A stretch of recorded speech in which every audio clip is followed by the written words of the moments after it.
Donald Trump has promised to arm Ukraine to the teeth. French President Emmanuel Macron is moving forward with his idea to deploy European troops to Ukraine. Meanwhile, Bashar Assad's regime has collapsed and it has become biggest humiliation for Russian dictator Vladimir Putin. So what did Donald Trump say about ending the war in Ukraine, and what kind of plan does Emmanuel Macron have?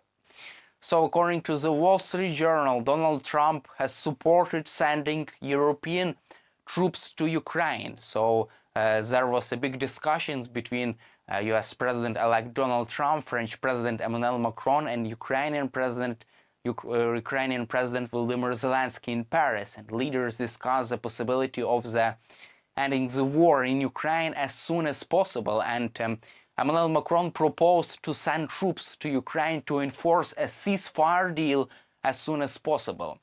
In the response, Donald Trump supported this idea. He supports sending European troops to Ukraine. Moreover, he says that European allies should double down their support for Ukraine. At that time, that the United States should reduce support for Ukraine, because European allies should spend more on Ukrainian defense. Also, US President-elect Donald Trump says that he would like European allies to put more pressure on Vladimir Putin, to force Putin to negotiate with Ukraine in good faith. Moreover, he urged European leaders to put more pressure on China, to force China to move ahead, to go after Vladimir Putin, to turn against Vladimir Putin, and to force Kremlin to negotiate with Ukraine in a good faith.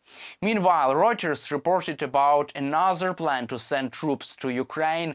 According to this publication, 5 or 8 European countries are ready right now to send troops to Ukraine.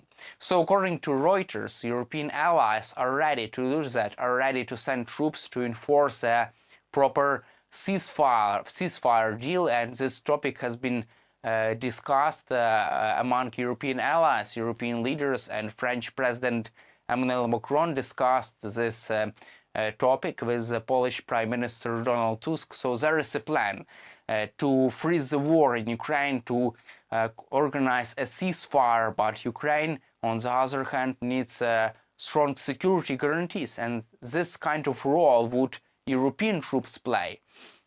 Such troops will guarantee Ukraine that Russia will not invade Ukraine again in the future, because such troops will be deployed to the front line, to a demilitarized zone, and that's how the war in Ukraine could be finished. However, at the same time, we don't know yet if Vladimir Putin is ready to agree with that, and if Donald Trump is ready to put more pressure on Putin to force him to agree with that.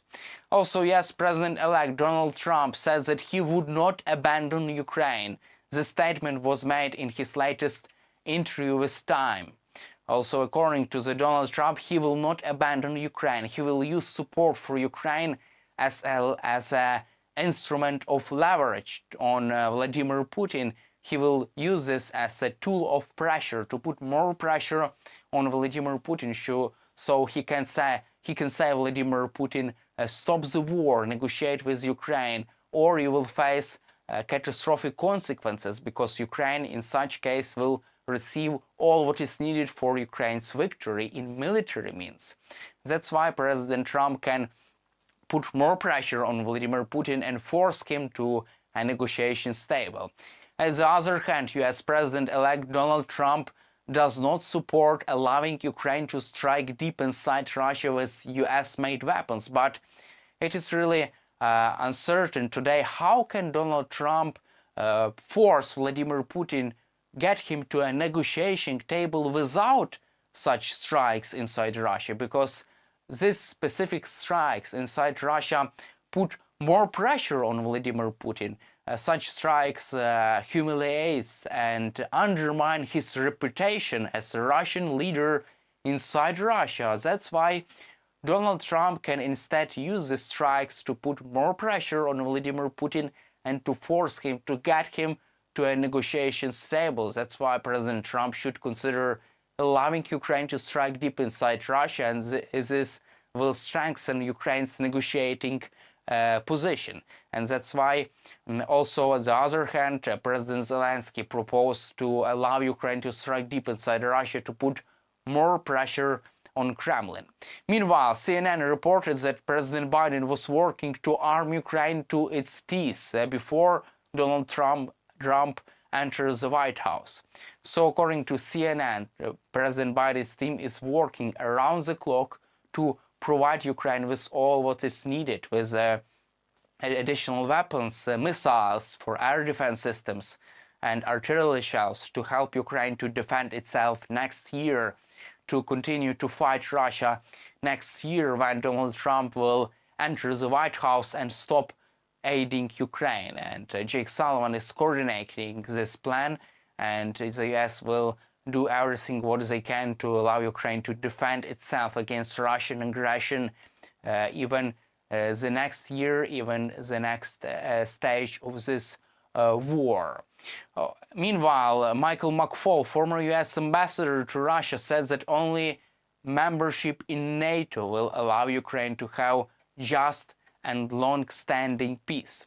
So according to McFaul, in his recent article in Foreign Affairs, Ukraine should be invited to NATO in that day after Putin and Zelensky reaches a ceasefire deal.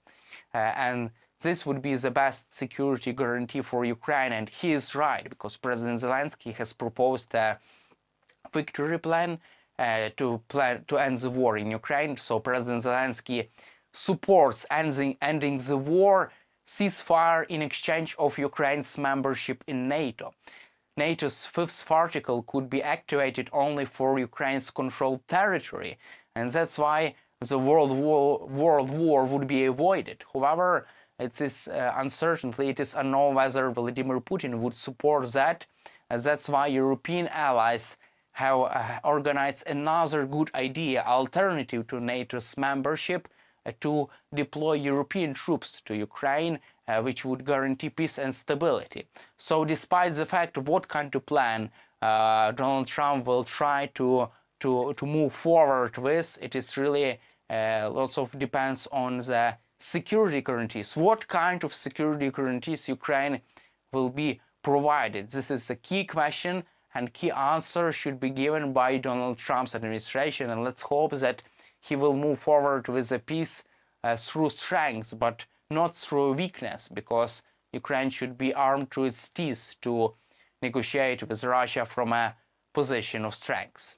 And in the end of our conversation, we will cover current situation in Syria. So follows the Bashar al-Assad's regime has been really biggest humiliation for Russian dictator Vladimir Putin. So Vladimir Putin has been demonstrating himself as a big player on international stage, as a big strategist. However, it's untrue, because he's a big loser at the international stage around the globe, because he could not help Bashar al-Assad to stay in power, because all his troops are engaged in the war against Ukraine.